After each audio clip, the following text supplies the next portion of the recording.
Hello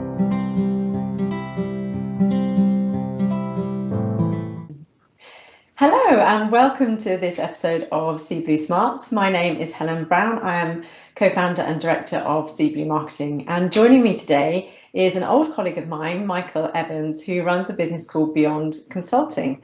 Michael, would you like to say hello to everybody? Tell us a little bit more about your background and your business and who you work with. Yeah, of course. Thanks, Helen. And hello, everybody. Thanks for the opportunity to speak on here. So my background really is in technology and telecoms marketing and business development. So starting over sort of 20 years ago now, working up through large corporates, Intel, Vodafone, those kind of size businesses. So a lot of knowledge and a lot of capability and experience gained from those businesses. So on that side, it's that real marketing and business development skill kind of part of what I do. And then following on from then, I was invited to help a colleague from Vodafone set up a business to sell and implement CRM systems. And that was 2008. So we grew that business up, and then I stepped away from that business in 2015, following a couple of years having had leukemia. So I just really decided after that, I just wanted to step back, reevaluate where things were going, think what I wanted to do, and I just realized that what I wanted to do is just to focus down on some of the core elements of what I'd done over my years, what I really enjoyed doing, and bring those into a business model. And that's what Beyond Consulting is. Really, it's taking those skills from marketing, but also the systems side, the sales automation and the marketing automation, and bringing that into clients. So essentially helping them build their capability around marketing, lead generation, and business development, and nurturing those into customers, really. Amazing, thank you and welcome. So yeah, talking about systems and CRM, I'm glad you said that, because funnily enough, that is the topic for today's Seeblue Smarts session. So it actually came from, so Seeblue Marketing runs something called the Confidential Marketing Advisory Group, which of course I can't tell you anything about because it's confidential, only joking, but I can tell you at least the topic of it. The marketing leaders that we had with us last month raised to us lots of questions about CRM. And the scenario was really, let's say you're a marketing leader and you've come in new to a scaling business that probably has some historical CRM system and or data in place, maybe automated, maybe completely manual. But for whichever reason, whether it's directed by the CEO or because you're bringing that to the table, the marketing leader is saying, well, actually, we need to improve what we've got. We can make it better. We need to help ourselves now so that we can then grow faster as and when we start to drive our demand generation and win customers. Mm-hmm.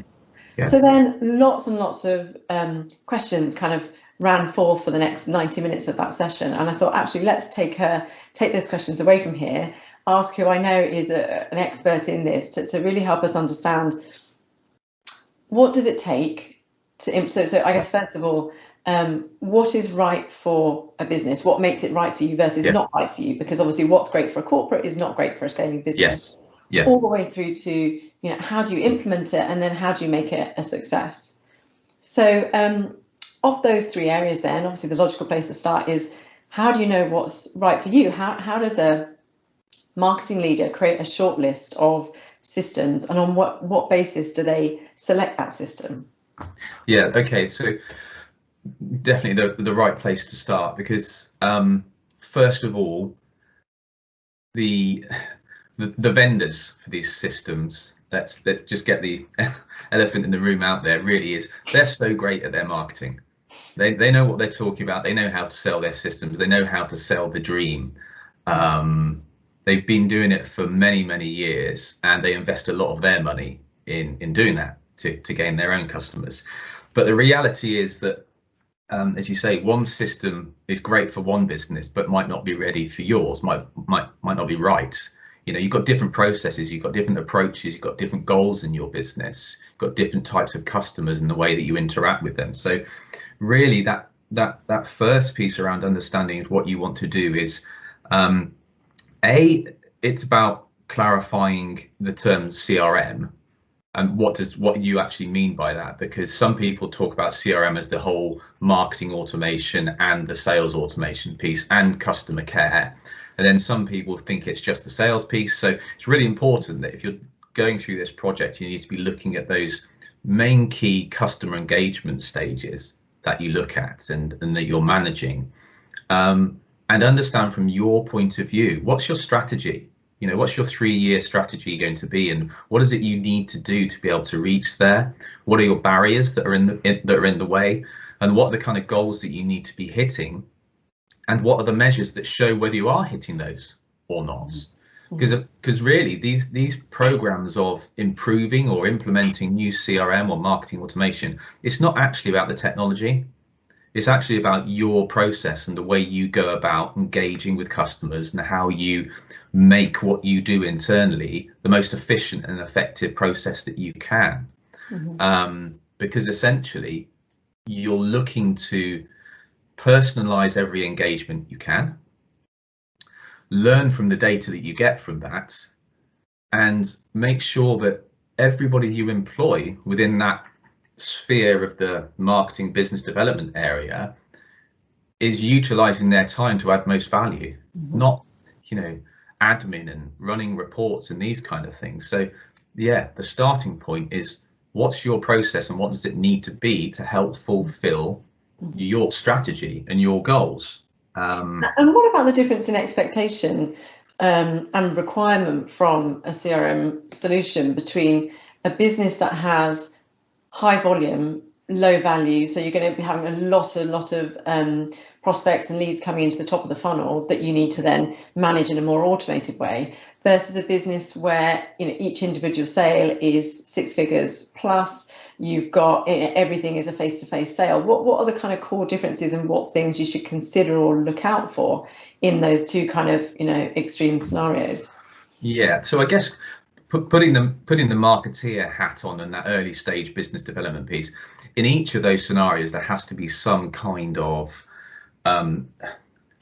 nurture process taking place. You've got a qualification process. There's got to be that opportunity to double check, is this a customer, an opportunity for a deal that we invest time, face-to-face time with, you know, for a salesperson.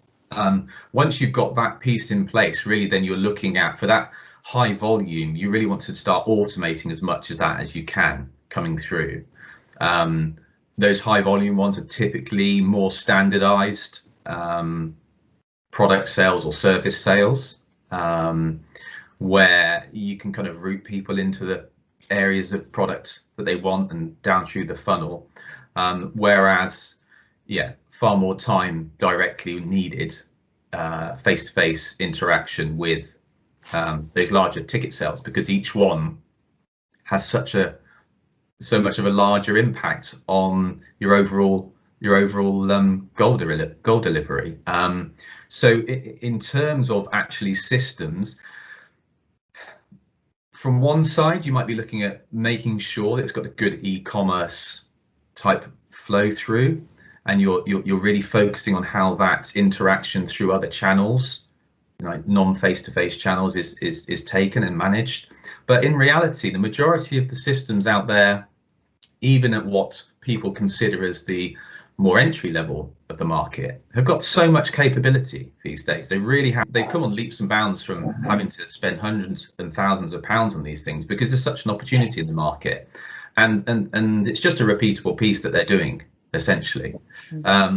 So it's just comes back again to thinking about what your process is, and when you're going through the action of thinking about which systems do we want, it's about making sure that they can perform some of your core requirements, really. And is there any right answer to whether or not it should be a single solution between your marketing activity, running marketing campaigns, and a sales CRM, or separate? Because obviously providers do offer both. There's some really great marketing tools out there, but there is a view from some people that you just like to have everything in one place, saves having to integrate the two technologies. So have you got any kind of perspective on that? Yeah, I mean, a single solution is always better. I mean, even down to the fact that a single invoice is coming through to you, rather than having multiple suppliers to be working with. And if one updates something and it doesn't quite get updated and changes some kind of integration, you always need to be considering those kind of pieces.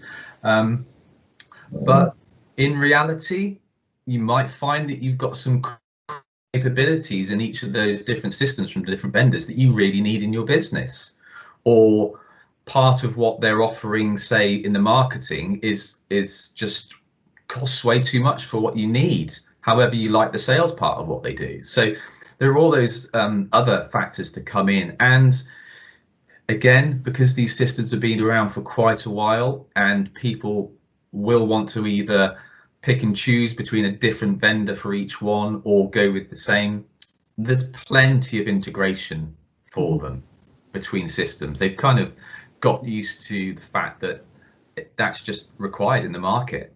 It's a blocker to their own sales if they don't provide that ability to integrate with them. And processes are typically quite common. Do marketing to generate leads, pass leads into the sales automation platform to be nurtured a bit and then passed into sales. So it's more to do then with your own preferences and also which solution gives best value for how you want to use it as a business. Yeah, exactly. But as you kind of alluded to, there are plenty of platforms which do both really well. Especially for small, medium-sized businesses. So yeah, very all right. And so, because I'm thinking back to the advisory group and the questions that were asked there. So once you've made your selection, you've had a shortlist, made a selection, you think you know who you want to go with. What's actually involved in ripping out the old and implementing new? So assume that there has been a previous CRM in place, so there is some data there, there's a database, there's been some simple marketing activity happening in terms of email campaigns. From a planning perspective for that marketing leader in that business, how much time really should they be dedicating to making this transition? What is it going to take to make it work?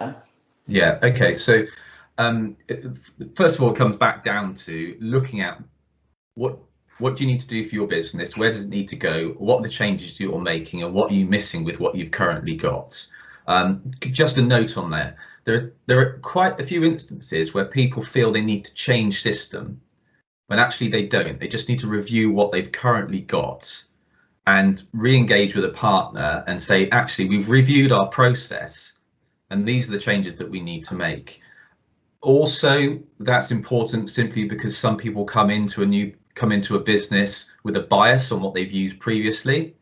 Now, overall for the business, it's not always great to change system. So just that's a consideration at the start. But it comes around, as I said, what are the new things, functionality, capability, however you want to class it, that needs to be brought into the system? And then spending time analysing the data that you've got in the system, because that's one of the key issues people come across is dirty data. Data that's either out of date, hasn't got the right information against it, missing information, isn't aligned to how the new business wants to work,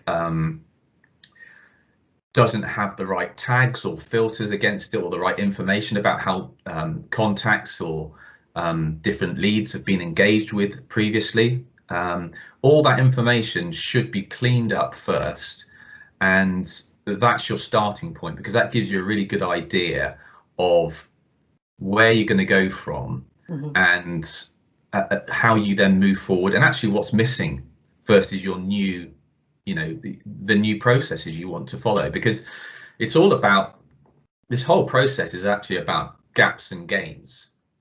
So what are the gaps that you're coming, or the blockers that you're coming up against to achieve your goals, and what needs to be done to get past those barriers, and what are the big gains you're going to get from that? Because that also helps you, just kind of digressing slightly, but that also helps you justify why to choose a new system or not, and which functionality to go for, why to spend a bit more on a certain area, simply because you've got it there, black and white. It shows you we need this because it's going to help us deliver extra revenue, help us increase lead conversion, help us reduce time to create reports, or whatever it might be. And that's what we need to reach our business goal. So in terms of time, it's about, spending probably I don't know, a month's worth of effort at least to set the scene on knowing exactly where you're going, why you're going to do it, and what the state of the information you've got already is. And that gives you kind of your size of your project, really.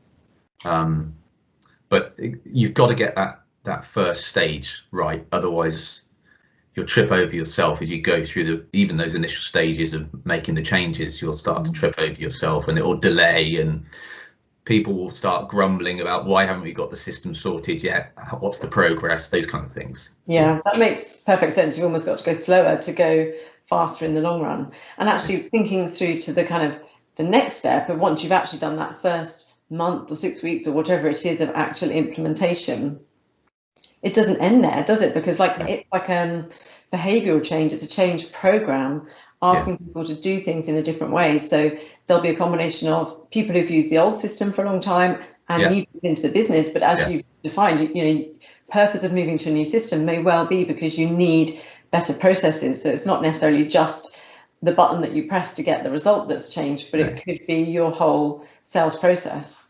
Yeah, definitely. And success only really comes when you're delivering value to the individual user. You can't implement a new system and just tell people you've got to do this. It just doesn't work. It no matter how much you use a stick, you're just not going to get it, and you're not going to get the right information, and it will just fall apart. So it's really important to focus on making sure that you've got a decent representation from the users within the whole project process to start with, so they feel that they have been involved with making decisions around what needs to actually be done.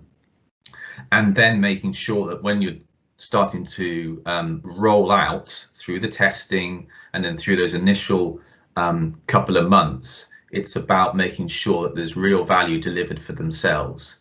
How are you going to help those users? What is it that helps them achieve the results that they want, the better results through the marketing activities that do, better generation of leads, or whatever it might be, save them time on a Thursday afternoon creating Excel spreadsheet reports on all these kind of things. Just make sure that you're simplifying how they work. And that's really, really key. That's one of the key things that you need to do. And that's around this adoption piece, because you won't get good adoption if you don't have that. And when because I know you support some of your customers different stages of this process, but for some all the way through, at what point after implementation do you feel like it kind of falls to then BAU, and it's not a project that needs extra weekly or bi-weekly or monthly, whatever the cadence is, focus and sessions to help embed, support and drive the right behavior? Yeah, so there's kind of two parts to that. You have to start relatively slowly. So stepping back through the process of where you've got to with what you need to do, that gaps and gains piece helps you prioritize as well. You might actually have quite a simple project to do. That's absolutely fine. And especially you'll find with marketing automation platforms themselves, there's very little background configuration to be done. The work actually comes in when you're starting to set up your campaigns, get your contacts in, working that whole piece out.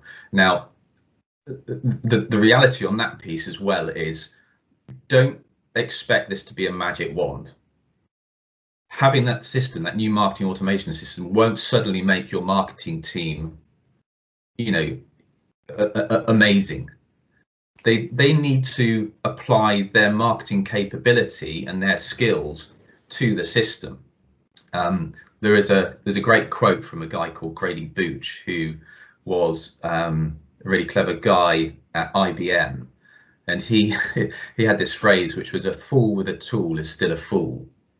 You know, you can't just put a tool in and expect performance to completely change overnight.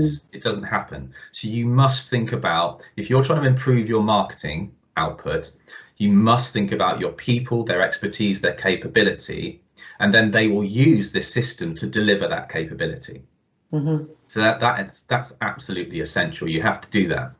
But coming back to it, in terms of getting that side set up, it is around making sure that you have your whole process flow coming through end to end, and you've developed those campaigns, and you just start off with some simple campaigns, get people used to using the system. And that might be as simple as creating one of your downloadable assets and a form, a download form that goes on your website, and an email campaign out to your customer base to promote it. Really quite simple. And just start to work with that, get used to how that works. How do you actually link things up, and then how will that then push the lead across into the CRM as an opportunity for the sales team to work on? And then just grow that over time. The key thing as well is looking at the reporting, because the ability this gives is, rather than you having to review every single thing you do every single month or whatever it might be, it gives you those key things to look at. Oh, hang on a minute, this one here we didn't get the click through or the open rate or whatever that we would expect to get through. What's gone on there? What's happened there? As opposed to spending your time on everything, you can really focus on those hot spots that need to be either improved or are shining and really good. Oh, let's do that again. That worked really, really well. Those kind of things. So in terms of how long that takes, give it time. It's going to be several months, because you then got to see, like any process with marketing and sales, you've got to see where those leads go. What do they turn into? What business do they turn into? What's the feedback from the sales team about great, we've increased by 20% the number of leads we're putting in, but what's the quality of those? That's key. But then the other side of it is, this is should be a kind of a never-ending process, because your business will evolve, and you need to evolve these two connected systems, the marketing and the way you employ that, and the sales automation should evolve and improve with your business. Notwithstanding that the vendors that are providing this will come out with new features as well. You want to keep on top of those, because they'll give you increased ability. And what kind of support do vendors give? Do they come to the table with one-on-one support? Our business uses HubSpot. Support is excellent. Even if you just use Google to find articles, videos, and everything, it's fantastic. Yeah. Presumably, they all have something similar. Yeah. Again, they've been in the market for ages. They're really smart. They want to reduce their support costs, so they put out there as much as they can around the common issues, the common questions, YouTube videos, all this kind of stuff to train yourself on. But in reality, for the small and medium businesses, I've found that the more entry level, whether it's HubSpot, whether it's MailChimp or Zoho, which is I found is a very good platform, they will be really, really attentive to you if you need help. I'll give you just a few examples. On Zoho, I've had instances where I've been helping set systems up for clients of mine, and there've been sort of something which is a bit, off the wall that we need to do, report on, or a different capability we need to put in there. Literally, their chat function, they're with you within about a minute, asking you a question, what do you need? If they can't give you the answer straight away, even if it's complex, like you need an extra piece of code written or something like that, they'll go off and do it and email it to you. No extra cost. It's amazing. And I don't know, going back to when I started with CRM systems, you'd be, oh, okay, so the day rate for this is extra, and we're gonna be this many days. That it's transformed so much. So to answer your question, there is a huge amount of support that you will get from that level of vendor already. Now, that's not to say that they'll lead you through every single part of the process of setting it up from the start. That's not what I'm saying. You might want to look at a partner to help you with that, especially if you don't want to have to take people away from your day-to-day business within your own business to do it. But ongoing, the support structures are really, really good. Okay. I think what has kind of sounded out the loudest to me in everything you said is actually where we started the conversation with, how do you know which system is right for you? It isn't actually starting with a short list of systems. That's phase 2. The starting point is actually, what do I need? What is my process today? And what do I want it to be, most importantly, in the future? And that involves sales, marketing, and service stakeholders, depending on your business structure. Because actually, for all of those things that you've talked through, if you aren't clear on what you need, you won't be clear, one, on which is the best solution for you, but equally, from what you've said, when you come to implement it, you actually won't get the best out of it either, because whatever the capability is, you'll be stuck in your previous way of working. So therefore, the transformation has not transformed you. Well, you just got to think about some of the key kind of stakeholders, I guess, or decision makers that are in it. Number one, when it comes round to it, and you're engaging a partner, they're going to want to say, okay, so what do you want? How do you want this? And it can't be just a few notes on the pad. They're going to either have to lead you through it, or you're going to have to supply them with something quite detailed for them to commit to a cost to implement it, if you're not going to do it yourself. And then on the other side, you've got a finance director or a CFO or whatever it's going to say, okay, so what do we get out of this? Why have we done this? What's the reason for doing this?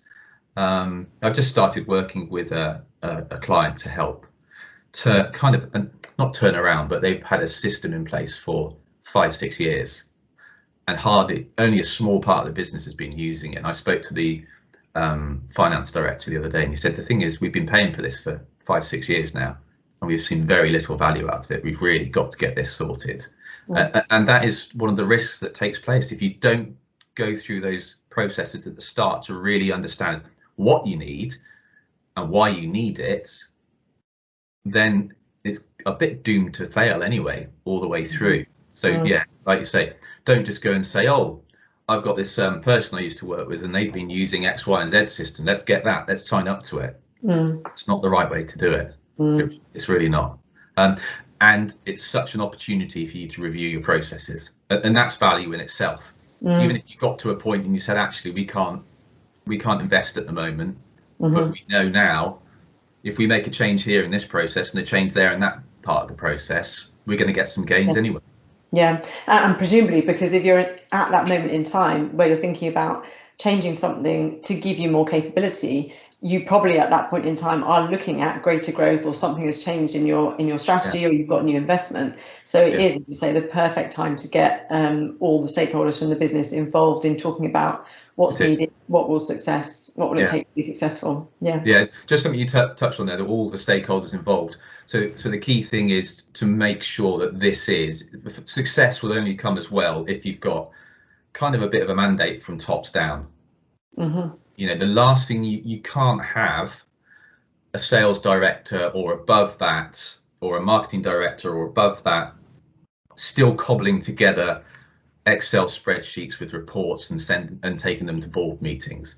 That is just a completely wrong way. As soon as someone in your marketing team or a salesperson finds out that their data is just going to get put into an Excel spreadsheet anyway, they'll stop doing it. Why should I do it in CRM if my boss isn't doing it? You know, either you're going to be serious about this or not. And yet again, saying the same thing again, it comes back to you showing, why are we doing this? What are the gaps and what are the gains? This is why we're doing it. If we don't do this properly as a business, if we can't get buy-in based on that, well, you've got to question why you're doing it. Or it's not the right time to do it. Absolutely. So actually internal people need to make the time and allocate the resource, whether that's internal resource or external, to make the project a success, just like with anything, with any new program. And that comes back to one of the things I said at the start, which is the vendors sell a great story. You can't just hook everything based on, oh, they said it can do this and we can do that. And I've seen a case study that says they increased lead generation by X, and let's just get this one. No, that's not the reality. Yeah, a very good cautionary note to end on. I think that's really useful, and certainly from the conversation that we had in the marketing advisory group, that's covered a lot of the questions for really practical implementation and approach. So yeah, thank you so much for joining us today, Michael. Well, thank you for having me. And if anyone wants to sort of contact you and put some more questions, if they've got anything specific, then if they let you know, and you can pass them on to me. Yeah, amazing. Will do. Thanks, Michael. Super. Take care. Bye.